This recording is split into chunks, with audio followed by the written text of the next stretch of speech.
स्वागत है दोस्तों एक बार फिर से। दोस्तों इस वीडियो में मैं आप सबके सामने एक ऐसे बिजनेस के बारे में बताने जा रहा हूँ जो अभी फ़िलहाल किसी के नज़र में नहीं है, बट ये आपको 1 से 2 साल के अंदर अपने सेक्टर में एक बहुत बड़े लीडर साबित हो सकता है।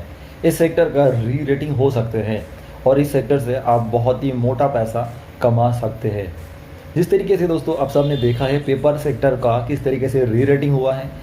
कुछ दिन पहले विवेक सिंघल सर ने एक बहुत ही अच्छा वीडियो बनाया था, उसमें उन्होंने बोला था किस तरीके से इस सेक्टर का री रेटिंग हो सकता है। तो दोस्तों मैंने अभी आपको शुगर सेक्टर के बारे में एक बहुत ही अच्छे कंपनी है उनका डिटेल्स यहाँ पे शेयर करूँगा और उसके बाद आप डिसीजन लेंगे और मुझे थोड़ा सा बताएंगे कमेंट करके क्या अभी ये सेक्टर में पैसा इन्वेस्ट करने का सही समय है कि नहीं। आप सबका ओपिनियन लेने के बाद मैं डिसीजन लूँगा। तो दोस्तों जो स्क्रिप्ट वो आप थंबनेल में देख ही गए, मैं यहाँ पे उत्तम शुगर मिल्क के बारे में बताने जा रहा हूँ। आखिर क्यों? क्योंकि दोस्तों मैंने कुछ screener.in पे सर्च कर रहा था और उसमें मुझे स्क्रीनिंग के द्वारा कुछ देखने को मिला। लास्ट 3 क्वार्टर में कहाँ पे एफआईआई का इंटरेस्ट बढ़ा है और वो भी ऐसे शेयर जहाँ पे market cap less than 1000 crore है। ऐसे में दोस्तों आप सब जानते हैं मैंने आप लोगों के सामने फेयर कैप का वीडियो शेयर किया था और वहाँ पे भी एफआईआई ने इंटरेस्ट दिखाया था जब उनका मार्केट कैप 1000 करोड़ से भी कम था। तो दोस्तों अभी मैं यहाँ पे री रेटिंग के बारे में शेयर करूँगा, क्योंकि दोस्तों जिस तरीके से हमने रिसेंटली पेपर सेक्टर का री रेटिंग होते हुए देखा है, आईटीसी का री रेटिंग होते देखा है, तो क्या यहाँ पे अच्छे प्रोमोटर के ऊपर भरोसा दिखाते हुए एफआईआई ये सेक्टर और ये कंपनी को और भी ज़्यादा मात्रा पे खरीदेगा। कुछ पॉइंट्स हैं जो मैं यहाँ पे डिटेल्स में शेयर करूँगा, लगभग 7 to 8 पॉइंट्स होगा। लेंदी हो सकता है वीडियो, थोड़ा सा पेशेंस लेकर देखिए और उसके बाद आप अपना महत्वपूर्ण राय कमेंट में शेयर करिए। तो दोस्तों फर्स्ट पॉइंट है जो मैंने स्पेशली विवेक सर से सीखा है और अभी काफ़ी न्यूज़ में भी वायरल हुआ था आज से 5 to 6 महीने पहले, जो इथानॉल का स्टोरी सब हर कोई जानता है। इंडिया का जो टारगेट है 2025 के अंदर 20% इथानॉल होना चाहिए। वो टारगेट अचीव करने के लिए भारत के पास जितने सारे शुगर मिल है वो फुल्ली यहाँ पे एक्टिव कंडीशन में चलाना चाहिए। तो दोस्तों सबसे पहले हम यहाँ पे आ चुके हैं screener.in पे, जहाँ पे आप देख सकते हैं इस प्रोमोटर के पास पहले 75% का स्टेक था और अभी थोड़ा सा कम हुआ है। बट एक चीज़ ध्यान दीजिए, यहाँ पे अभी भी पब्लिक के पास जितना शेयर स्टेक आया था वो भी कम हुआ है। तो गया कहाँ पे है? यहाँ पे देख सकते हैं लास्ट 3 क्वार्टर में एफआईआई का इंटरेस्ट बना है। सो ये पहली पॉइंट है, ध्यान में रखिए ये चीज़। फिर हम यहाँ पे देख सकते हैं जो मार्केट कैप है वो 1000 करोड़ के पास है और कंपनी क्या बनाता है? कंपनी बनाता है ऑब्वियसली शुगर एंड इससे पावर बनाता है। छोटी सी 2 पॉइंट है, एक इंपॉर्टेंट चीज़ आपको यहाँ पे देखना पड़ेगा। प्रोमोटर का होल्डिंग देखिए जो मैंने आप लोगों को दिखाया था और उसके बाद प्लेस्ड परसेंटेज है। एक इंपॉर्टेंट चीज़ जो मैं आपको बोलता हूँ, प्रसेंजीत पौर सर ने बोला है जो कंपनी के पास ये प्लेस्ड परसेंटेज है उसे अवॉइड रहना ही बेहतर है। नहीं तो दूसरा और एक क्लॉज है, अगर ये जो प्लेस परसेंटेज है ये कम हो रहा है तो भी कोई प्रॉब्लम नहीं है। तो एक बार हम शेयर होल्डिंग पे, तो आप लोगों को एक बार लग रहा है ये तो नेगेटिव पॉइंट है, बट ये नेगेटिव नहीं है, ये पॉजिटिव पॉइंट भी कभी कभी साबित होता है। लुक एट दिस, ये प्लेस्ड पहले जो था और अभी प्लेस्ड क्या हो चुका है? प्लेस्ड कम हो गया है। सो ये देखने में तो नेगेटिव लग रहा था बट एग्जैक्टली ये नेगेटिव नहीं है, पॉजिटिव पॉइंट है। ये और भी टर्न अराउंड हो सकता है अगर ये और भी समय में यहाँ पे इम्प्रूव कर होता है, मतलब जीरो हो जाता है तो आपके लिए एक बहुत बड़े पॉजिटिव हो सकता है। चलिए बैक टू यहाँ पे हम चलते हैं screener.in पे। इनका जो मैं बोल रहा था यहाँ पे देखिए, सबसे पहले चीज़ रिटर्न इक्विटी। तो मैंने यहाँ पे टेम्पलेट बनाया है, आप देख सकते हैं। पहली चीज़ यहाँ पे रिटर्न ऑन इक्विटी हर मतलब 5 ईयर्स में देखिए, 3 ईयर्स में देखिए एंड अभी करेंटली देखिए ये इम्प्रूव हो रहा है, ठीक है। एंड उसके बाद आरओसी में भी अब अच्छे चीज़ देखने को मिल रहा है। कंपनी के पास सचमुच कैश है। सो जैसे कि आप देख सकते हैं जो ऑपरेशन से कैश आता है वो बहुत ही बेहतरीन है। एक बार नीचे आइए, जब हम देख सकते हैं कैश फ्रॉम ऑपरेशन एक्टिविटी, तो आप देख सकते हैं 320 है। सो ऑब्वियसली लास्ट 2 साल यहाँ पे पॉजिटिव दिखाई दे रहा है। सो मतलब कैश आ रहा है, यहाँ पे कोई भी प्रॉब्लम नहीं है। थोड़ा सा बैलेंस शीट यहाँ से देखते हैं, उसके बाद हम एनुअल रिपोर्ट में डिटेल्स में देखेंगे। लुक एट दिस, ये जो सेक्टर है वो हम जानते हैं इसमें आपको पैसा बहुत ज़्यादा लगता है। क्योंकि जब शुगर का सीज़न आते हैं तब बहुत ज़्यादा पैसे ये लोग इन्वेस्ट करते हैं और बोरो भी कर लेते हैं। अगर हम एनुअल बेसिस में देखेंगे रिजर्व के ऊपर देखिए ना, रिजर्व अब देखिए ऑल टाइम हाई पे है। कहाँ पे 81 था, अभी 412 चल रहा है, 5 टाइम्स हो चुका है। उस समय में भी जो बोरोइंग था अभी भी उसी टाइप का ही बोरोइंग है। हालांकि हम यहाँ पे देख रहे हैं ना, ये जो साल है इस साल में बोरोइंग कम हुआ है। और एक इम्पॉर्टेंट चीज़, इस कंपनी क्या अगले समय में अच्छे रिटर्न दे सकता है कि नहीं, वो देखने के लिए इम्पोर्टेंट जो चीज़ होता है CWIP, कंपनी CWIP किया था और उससे उनका फिक्स्ड एसेट भी कन्वर्ट हो चुका है। क्या उनसे उनका सेल्स भी आए हैं? हाँ, यहाँ पे सेल्स में भी बढ़ोतरी देखने को मिला है। क्वार्टरली भी हम देखेंगे, हाँ क्वार्टर में भी यहाँ पे जंप हुआ है। जो जून क्वार्टर है, और जून क्वार्टर को देखिए, ये जून में 450 था, अब 607 हुआ है। और अब सेल्स को देखिए, क्योंकि साइक्लिकल कंपनी है तो अब इसलिए आपको यहाँ पे ये चीज़ देखना ज़रूरी है। सो अभी नेट प्रॉफिट मार्जिन में भी थोड़ा सा यहाँ पे गिरावट हुआ है, क्योंकि ये एक्सपेंस की वजह से, वो मैं डिटेल्स में दिखाऊंगा। हालांकि अगर हम यहाँ पे देखेंगे नेट प्रॉफिट जो है 34 था, अभी 38 हुआ है, तो ईयर ऑन ईयर बेसिस में ये ग्रोथ भी हुआ है, EPS में ग्रोथ भी हुआ है। कंपनी के बारे में दो चीज़ और दिखाऊंगा। ये जो प्रोमोटर है ये शेयर होल्डर फ्रेंडली है, क्योंकि अभी तक जो है बिल्कुल भी डिविडेंड प्रोवाइड नहीं होता था। सो अभी फिलहाल आप देख सकते हैं ये जो 0.6% है, ये मतलब अभी डिविडेंड देना शुरू किया इतने सालों बाद। इससे कॉर्पोरेट एक्शन में जाइए तो डिविडेंड में जाइए, सितंबर 15 अभी तक आया नहीं है, उसमें आपको डिविडेंड मिलेगा। कम है बट डिविडेंड दे रहा है, मतलब इन्वेस्टर फ्रेंडली है, वो आपको देखने को मिल रहा है। डे टू डे अब बाकी सब के साथ कंपेयर करेंगे, इन्वेंट्री डे भी बहुत सारे इंप्रूवमेंट हुआ है, मतलब कस्टमर के साथ रिलेशन भी उनका अच्छा हुआ है। सो अभी हम यहाँ पे चलेंगे सबसे पहले एनुअल रिपोर्ट में। एनुअल रिपोर्ट में 2-3 पेज है जो मैं आपको दिखाऊंगा और शेयर करूंगा, और ये जानना बहुत ही ज़रूरी है। पहली चीज़, ये एनुअल रिपोर्ट पढ़ने से पहले और एक चीज़ इंपॉर्टेंट है, आप लोगों को इंटरेस्ट थोड़ा और बढ़ेगा। यहाँ पे अगर आप ऑल में जाएंगे तो यहाँ पे देख सकते हैं सी कंपनी को अवार्ड मिला था। हम चलते हैं नीचे, ये जो रिलीज हुआ प्लेज शेयर, ये एक पॉजिटिव न्यूज़ है और जो मैं आप लोगों के सामने शेयर करूँगा और भी डिटेल्स में।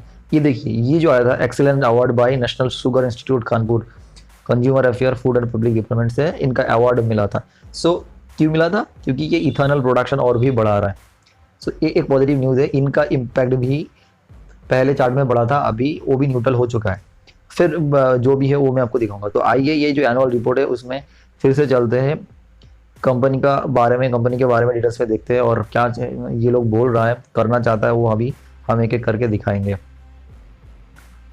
सो सबसे पहले हम यहाँ पे देखेंगे इस कंपनी के पास 4 यूनिट है जहाँ पे ये लोग प्रोडक्शन करते हैं, और ये सारे प्रोडक्शन हाउस जो है वो जहाँ पे शुगर केन का खेती होता है उनके पास ही है। यूपी में भी है और हिमाचल प्रदेश में भी है। तो जिस तरीके से बजाज हिंदुस्तान शुगर के पास एक बहुत बड़ा कैपेसिटी है, बहुत बड़ा होने का, आगे एक टर्नअराउंड कंपनी होने का, तो इनके पास तो लोन कम है और एक बहुत बड़ा हो सकता है, और जो पहले से ही ये फुट स्टेप दिखाई, क्योंकि इनका रिटर्न ऑफ इक्विटी जो है वो मस्त है। ये जो अच्छे जगह पे इन लोगों का लैंड है, और जैसे कि ये अभी 2021 और 22 में क्या कर रहा है वो भी दिखा सकते हैं। इंस्टॉलेशन ऑफ बॉयलर जो इथेनॉल प्रोडक्शन में इंक्रीज करेगा, और भी डिस्टिलरी यहाँ पे बना रहा है, और इनके क्या होगा, जो पहले यूनिट था उनका एफिशिएंसी बढ़ेगा। ये सारे फिक्स्ड एसेट में कन्वर्ट हो चुका है। तो एक बार प्रोडक्ट को देखिए, 3 चीज़ यहाँ पे होता है, शुगर होता है, इथेनॉल होता है, एंड कोजन होता है। सो यहाँ पे बहुत बड़े, ये जो इथेनॉल का पोर्शन है ना, अगर ये यहाँ पे टर्न अराउंड हो जाता है तो अभी जो 6-7 का पी में चल रहा है, तो ये 3 टाइम्स 4 टाइम्स होने का दम रखता है। तो यहाँ पे इन लोगों का यूनिट देख सकते हैं, और इन लोगों का ऑपरेशंस एक्टिविटी ये सारे मेंशन है, बट मेनली जो ये प्रोसेस है, इस प्रोसेस में सब बनाता है। ये लोग पावर भी बनाते हैं। तो पावर में क्या होता है, जो प्लांट में चाहिए होता है उस पावर का कंजम्पशन ये लोग खुद ही बना सकता है और खुद ही यूज़ कर सकता है, और एक्स्ट्रा पावर जो होता है वो ये लोग बेच भी सकते हैं। सो ये प्रोसेस के बारे में, ये सारे कंपनी का प्रोसेस सेम है। मैं यहाँ पे, और जो चीज़ यहाँ पे मेंशन है 31 पेज में है, ये लोग लिखा था, मैं एक बार दिखाता हूँ, पढ़ रहा था। सो यहाँ पे इंडियन शुगर जो है उनके बारे में डिटेल्स में लिखा हुआ है। सो एक चीज़ अब देखिए ना, यहाँ पे जो प्राइस है वो प्राइस में इंक्रीज होते हुए नज़र आ रहा है। अब देखिए इनके पास जिस टाइप का है ethanol from C heavy molasses जो है, इनका प्राइस बढ़ा है। अगर ये कंपनी का रेवेन्यू में जाम कराना है तो गवर्नमेंट का सपोर्ट की ज़रूरत होता है, और इंटरनेशनल मार्केट में भी शुगर का प्राइस में बढ़ोतरी होना ज़रूरी है। सो यहाँ पे हम देख सकते हैं वही चीज़, सारे चीज़ यहाँ पे फैक्टर इन हो रहा है। अभी करंट स्थिति चल रहा है, जो अभी सितंबर महीने चल रहा है, यहाँ पे भी अब शुगर का प्राइस को ट्रैक करेंगे तो यहाँ पे बढ़ोतरी होते हुए नज़र आ रहा है। सारे शुगर सेक्टर में भी आपको थोड़ा सा जंप देखने को मिल रहा है, क्योंकि न्यू शुगर का जो साइकिल है वो अभी यहाँ से शुरू होते हैं। जैसे कुछ महीने पहले जैसे ये लोग बंद कर देता है प्लांट, और अभी यहाँ से चलना शुरू हुआ है। ये सारी चीज़ यहाँ पे आपको देखने को मिलेगा। जो प्राइस कैसे बढ़ेगा, इन लोगों का प्राइस बढ़ेगा अगर जो है इथेनॉल ज़्यादा बनाएगा, तभी इनका प्राइस यहाँ पे होगा और ओपीएम में बढ़ोतरी यहाँ पे देखने को मिलेगा। ये एक इम्पॉर्टेंट पॉइंट था। और यहाँ पे अगर हम 60s के पास जाएंगे तो और एक इम्पॉर्टेंट पॉइंट मैंने यहाँ पे देखा था।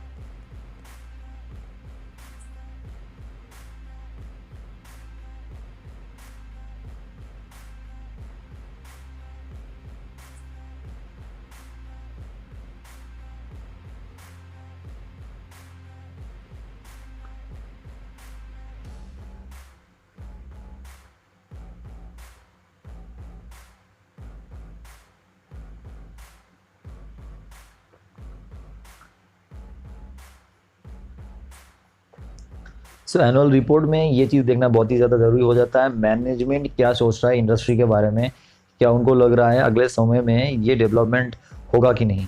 ये लोग यहाँ पे मान रहा है जो मेन इंटरनेशनल स्टेज का प्लेयर है, जहाँ पे ब्राज़ील, थाईलैंड, यूएस, चाइना है, इनके साथ साथ अभी इंडिया टक्कर देने के लिए पूरी तरीके से तैयार है। और जिस तरीके से प्रोडक्शन हो रहा है उस तरीके से इंडियन में ज़्यादा बेनिफिट होने का चांसेस है। क्योंकि एक चीज़ देखिए, यहाँ पे यूरोपियन यूनियन में क्या हो रहा है, ड्राउट हो रहा है, ठीक है, तो यहाँ पे प्रोडक्शन तो होगा नहीं है। बहुत सारे जगह पे पावर का दिक्कत भी चल रहा है यूरोपियन कंट्रीज़ में, तो वहाँ पे प्रोडक्शन नहीं हो सकता है। सो क्या इनका बेनिफिट यहाँ पे भारत में जो है उसमें दो चीज़ हो सकता है। एक तो प्राइस किक इन कर सकता है, और दूसरा चीज़ भारत में रेनफॉल भी अच्छा हुआ है, सो यहाँ पे भी वॉल्यूम में भी बढ़ोतरी देखने को मिल सकता है। तो दो चीज़ शॉर्ट टर्म के लिए भी बहुत अच्छा बेनिफिट हो सकता है, ऐसे मुझे पर्सनली लग रहा है। और यहाँ पे ट्रेंड में भी दिखाया जा रहा है भारत को ना दूसरे देश से अभी इंपोर्ट करने की ज़रूरत भी नहीं पड़ेगा, क्योंकि है तो बहुत अच्छा प्रोडक्शन, एंड ऑब्वियसली सेक्टर में और भी इम्प्रूवमेंट देखने को मिल सकता है। हालांकि कुछ चीज़ जो होता है वो गवर्नमेंट के ऊपर डिपेंड करता है, वेदर के ऊपर डिपेंड करता है, वो चीज़ हम मानते हैं यहाँ पे। और जो मेन और भी स्टेट वाइज भी कुछ रूल्स एंड रेगुलेशंस होते हैं वो इनके ऊपर भी थोड़ा सा वोलाटाइल है, इनके लिए थोड़ा सा डर है, और इसीलिए भी सेक्टर को री रेटिंग अभी तक नहीं किया गया है। बट अगर यहाँ पे री रेटिंग होते हैं तो एक बहुत बड़ा पैसा यहाँ पे मिल सकता है, ऐसे बहुत लोग लगते हैं। जैसे कि इसमें अपॉर्चुनिटी क्या है, अपॉर्चुनिटी है ये शुगर से हम बहुत सारे दूसरा चीज़ भी बनाते हैं। पूरा केमिकल सेक्टर की बात करें, ये इनके साथ इन्वॉल्व है, इनका हर एक वेस्ट को भी हम ऑयल में कन्वर्ट कर सकते हैं। गवर्नमेंट का अभी बेनिफिट, अभी ये बायोफ्यूल पॉलिसी लेके आ रहा है, तो इनमें बहुत अच्छे से यूज़ हो सकता है।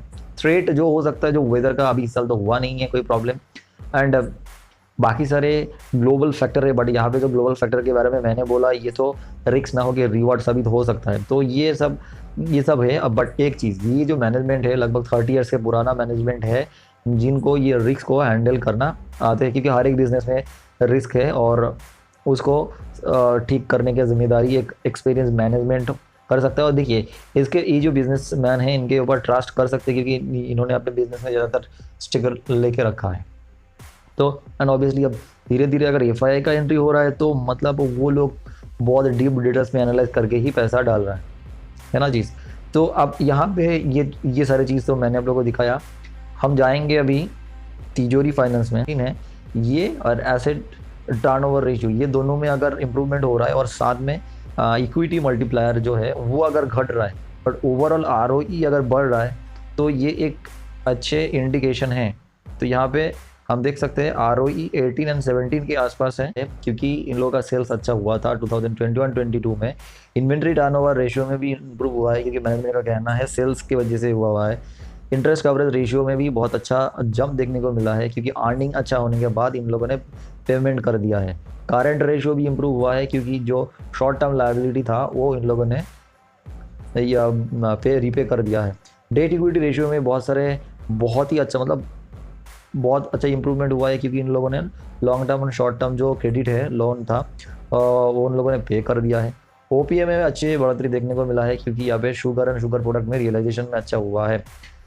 और भी जो 2 पॉइंट मैंने आप लोगों को शेयर किया था, नेट प्रॉफिट मार्जिन में भी इन लोगों का इम्प्रूवमेंट हुआ है, और इसीलिए जैसे कि आप बोल सकते हैं यहाँ पे ROE में भी बहुत अच्छा जंप देखने को मिल रहा है।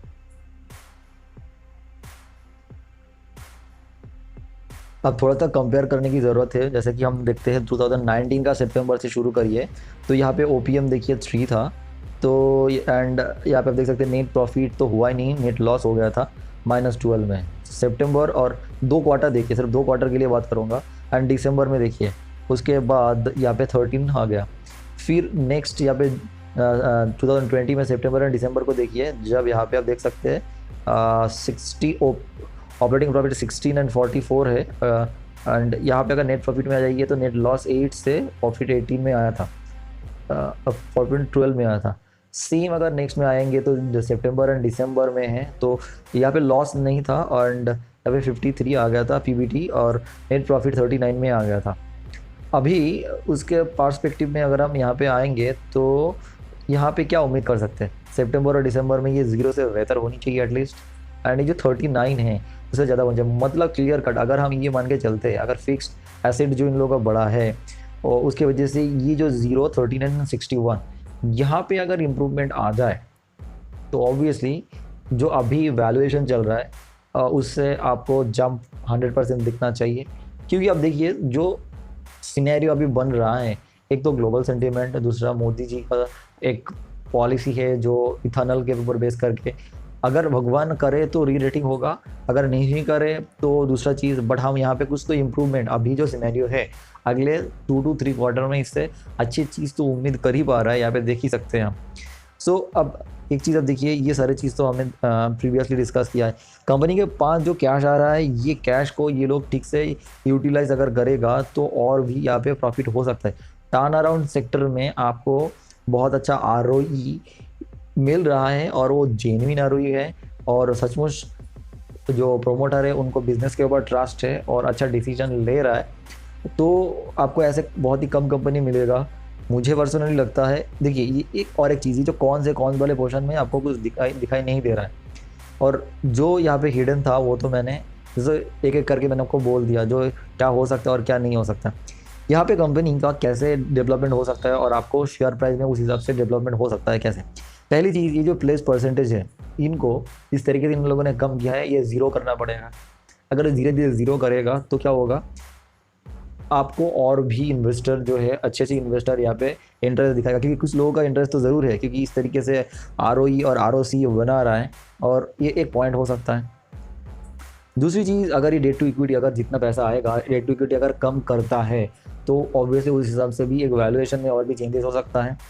एक यहाँ पे बहुत अच्छे पॉइंट यहाँ पे है, एंड और एक पॉइंट यहाँ पे मुझे अच्छा लगा, एक बहुत अच्छा फेमस इन्वेस्टर भी यहाँ पे है, जैसे कि अनिल कुमार गोयल जी, तो बहुत समय से यहाँ पे इन्वेस्ट करके बैठे हैं। हालांकि हम देख रहे हैं इस क्वार्टर में उन्होंने अपना स्टेक भी और भी बढ़ाया है, और उनका और भी उनके कोई रिलेटिव का यहाँ पे भी अच्छे खासे स्टेक पहले से ही बढ़ा है। तो ये एक लॉन्ग टर्म सोचने वाले इन्वेस्टर यहाँ पे पड़े हैं, तो आपको एक बहुत बड़ा यहाँ पे अपॉर्चुनिटी देखने को मिल सकता है। देखिए मैं यहाँ पे लॉन्ग टर्म नहीं जा रहा हूँ, क्योंकि हम जानते हैं शुगर सेक्टर अगर रिग्रेट करेगा तो बहुत पैसा देगा, क्योंकि हमने प्रीवियसली देखा था ये जो स्क्रिप्ट है जो 180 से 300 के ऊपर चला गया था, तो मतलब 60-70% जम हम बहुत ही कम समय में देखा था। एंड अभी उस टाइप का वॉल्यूम आ रहा है, उस टाइप का चार्ट पैटर्न बन रहा है, उससे मुझे और भी इंटरेस्ट लगा, इसीलिए मैं आपको शेयर कर रहा हूँ। बट उससे पहले और एक चीज़ आप देखिए, आपको और भी अच्छा लगेगा। शुगर सेक्टर को देखिए, शुगर सेक्टर 1 महीने, 1 हफ्ते और 1 दिन में किस तरीके से रिटर्न दिया है। ज़्यादा रिटर्न देखने को नहीं मिल रहा है आपको, बहुत ही मतलब बाकी सेक्टर को देखिए और इसी सेक्टर को देखिए, इसको इसमें आपको रिटर्न नहीं मिल रहा है, मतलब अभी इसमें चांसेस है। कोई भी सेक्टर आप जानते हैं बहुत समय से ऐसे अंडर वैल्यूड नहीं रह सकता है, हर सेक्टर में अभी बूम चल रहा है। तो आप देख सकते हैं यहाँ पे धीरे धीरे, मतलब एक हफ्ते में ज़्यादा रिटर्न तो नहीं है बट रिटर्न आना शुरू हुआ है। तो एक चीज़ तो यही है, इस सेक्टर में पैसा ज़रूर आएगा, ठीक है, बट कब आएगा समय लग सकता है, बट अभी से कुछ सिम्टम्स आना शुरू हुआ है और वो चीज़ मैं इसीलिए आपको शेयर कर रहा हूँ। सो अब ऑब्वियसली यहाँ पे जो ROE है बाकी सारे जो है कंपनी के साथ कंपेयर करिए, उत्तम शुगर मिल का ROE को आपको बहुत अच्छे से, मतलब बहुत बहुत बहुत बाकी सबसे जो अच्छा देखने को मिलेगा। अब देखिए मैं एक चीज़ नोटिस कर रहा था, तो केम क्रक्स के बारे में प्रोसेनजीत सर ने इन्वेस्ट किया था। जितने सारे स्मॉल कैप कंपनीज थे वहाँ पे उनका ROE सबसे अच्छा था, उस कंपनी का केम क्रक्स का अच्छा था। उनका लेंसर कंटेनर में मैंने देखा था, वहाँ पे भी ये ROE बहुत अच्छा था। तो ऑब्वियसली ये छोटे कंपनी जो 1000 करोड़ के आसपास में है, छोटा सा करके हो, अगर इंटरेस्ट आ रहा है FII का, तो ऑब्वियसली यहाँ पे हो सकता है अगले समय उन लोग और भी पैसा डाल दें। जो प्रोमोटर ने यहाँ पे छोटा सा पैसा छोड़ा है, आपको पता है वो किसको छोड़ा है? क्या वो डायरेक्ट डील तो नहीं हुआ FII के साथ? वो भी एक पॉइंट यहाँ पे छोड़ देते हैं। तो ठीक है, चलिए बिना टाइम वेस्ट करके हम चलते हैं वहाँ पे जो ट्रेडिंग व्यू में, वहाँ पे चार्ट क्या बोल रहा है वो देखना जरूर। हम आ चुका है ट्रेडिंग व्यू में और यहाँ पे आप देख सकते हैं उत्तम जो शुगर मिल है उनका चार्ट देख सकते हैं। तो अब ये वीकली चार्ट आप यहाँ पे देख सकते हैं। वीकली चार्ट पे हम क्या देख पा रहे हैं, ये एक प्रॉपर अप ट्रेंड में है और आप यहाँ पे देख सकते हैं वीकली चार्ट में ये अगले समय में ब्रेकआउट देने के लिए पूरी तरीके से तैयार हो रहा है। सो अब और एक चीज़ हम यहाँ पे नोटिस कर सकते हैं, ये एक काप एंड हैंडल जैसे भी बनाने का कोशिश कर सकता है। काप एंड हैंडल क्यों बोल रहा हूँ मैं, यहाँ पे अगर हम ड्रॉ करके देखें, ड्राइंग के लिए हम लोगों को यहाँ पे थोड़ा सा यहाँ पे कहा गया ब्रश लेना पड़ेगा। तो जैसे कि हम यहाँ से करेंगे ड्राइंग, तो ये काप हो गया और इसका हैंडल ऐसे हो सकता है ऊपर की दिशा में। तो इसका अगर वीकली चार्ट में अगर हम इनका टारगेट देखेंगे तो बहुत अच्छा हम यहाँ पे देख सकते हैं। तो ये क्या कहाँ तक जा सकता है अगर हम इनका टारगेट लेंगे तो। सो अगर हम यहाँ से देखेंगे, मेजर करके देखेंगे यहाँ से, तो हम यहाँ से लेकर यहाँ तक लेंगे तो आप देख सकते हैं यहाँ पे 114%। तो मतलब यहाँ से क्या 114%, मतलब ये तो ऊपर का जोन से है, मतलब ये कहाँ से 114%, 339 से लेंगे पहले। ये रहा 114 होगा 700 के पास। तो 700 के पास अगर होता है तो अभी अगर आप एंट्री करेंगे तो ये यहाँ से 700 अगर हम जाएंगे तो 150% के पास आपको यहाँ पे रिटर्न मिल सकता है। बट ये लॉन्ग टर्म के लिए हो सकता है, लॉन्ग टर्म मतलब 2 साल के लिए बात कर रहा हूँ। अगर ये अगले समय में 1 ईयर में मिल जाए तो ये बहुत बढ़िया हो जाएगा, बट इतना दूर का मैं अभी नहीं सोच रहा हूँ क्योंकि सिक्लिकल कंपनी है, थोड़ा सा हम लोग को बच के रहना चाहिए। फिलहाल अगर हम यहाँ पे डे चार्ट में आए तो हम क्या देख सकते हैं, फिलहाल तो मुझे यहाँ पे शॉर्ट टर्म टारगेट में यहाँ पे ये जो एक पैटर्न बना रहा है, ये जो ट्रायंगुलर शेप बना रहा है, इसका टारगेट मुझे चाहिए हर हालत में चाहिए और ये टारगेट बहुत जल्दी अचीव हो सकता है। एक बार थोड़ा सा इसको नीचे कर देते हैं RSI को। एक बार देखिए ये बहुत अच्छा, ये जो ट्रेंड लाइन है इनको फॉलो कर करके ऊपर जा रहा था, ठीक है, तो अभी भी जा रहा है। सो अब गुड एंट्री पॉइंट कहाँ पे हो सकता है, जो अभी यहाँ पे है यही हो सकता है गुड एंट्री पॉइंट इसके आसपास, क्योंकि ये नीचे नहीं जा रहा है। क्योंकि हर समय में आप देखिए ना, ये जो लो है ना, लो को यहाँ पे ये जब भी नीचे जा रहा है, देखिए जब नीचे जा रहा है तुरंत ऊपर जा रहा है, ठीक है। और अभी यहाँ पे आप देख सकते हैं यहाँ पे एक W बनाने का कोशिश करके ये भी ऊपर जा रहा है। और यहाँ पे इतने दिन यहाँ पे वॉल्यूम था नहीं, अचानक आज मैं देख रहा हूँ यहाँ पे वॉल्यूम आ रहा है। सो अब सेक्टर में जंप आ रहा है, यहाँ पे भी वॉल्यूम आ रहा है। हो सकता है 1 दिन 2 दिन के लिए ये नेगेटिव पैटर्न बना रहा है, बट ओवरऑल अगर हम देखेंगे तो ये सबसे पहले जब ये ब्रेकआउट करेगा, मतलब ये जोन कहाँ पे है, ये जोन मतलब ये 286 के आसपास जब ब्रेकआउट होगा तब उसके बाद एक बहुत बड़ा टारगेट दे देगा वो। जैसे कि आप देख सकते हैं ये 3D शेप भी बना रहा है, ये जैसे कि इनका पहले शेप हो रहा है, ये दूसरा और ये आया, ये दूसरा और ये तीसरा, ऐसे ऊपर जा सकता है 3। तो अगर हम यहाँ पे देखेंगे तो ये टारगेट भी छोटा सा शॉर्ट टर्म का टारगेट क्या हो सकता है, अगर मैं यहाँ से भी लूँ तो मुझे यहाँ पे 50% का टारगेट दिखाई दे रहा है। ये 50% क्या हो सकता है, अगर ये यहाँ पे जाए 286 जाए एंड ये ब्रेकआउट करके एक रिटेस्ट कैंडल दे दे, उसके बाद तो पक्का यहाँ पे 50% जाना चाहिए, क्योंकि ये 6 महीने के अंदर हो जाना चाहिए। 6 मंथ, हाँ बिल्कुल 6 मंथ में ये हो जाना चाहिए। अगर वो वहाँ तक चला जाएगा तो देखिए उसके बाद कप एंड हैंडल भी पूरा हो जाएगा, तब वो बहुत बड़ा टारगेट के लिए जा सकता है। ये जो ऊपर का लेवल है 330, ये तो बहुत आसानी से हो जाना चाहिए, क्योंकि जिस तरीके से वॉल्यूम आ रहा है, FII का बाइंग हो रहा है, प्रोमोटर का यहाँ पे अच्छे से इन्वॉल्वमेंट आ रहा है। सो आपको क्या लगता है ये कितने दिन में अचीव हो सकता है, ज़रूर आप कमेंट करके बताइए।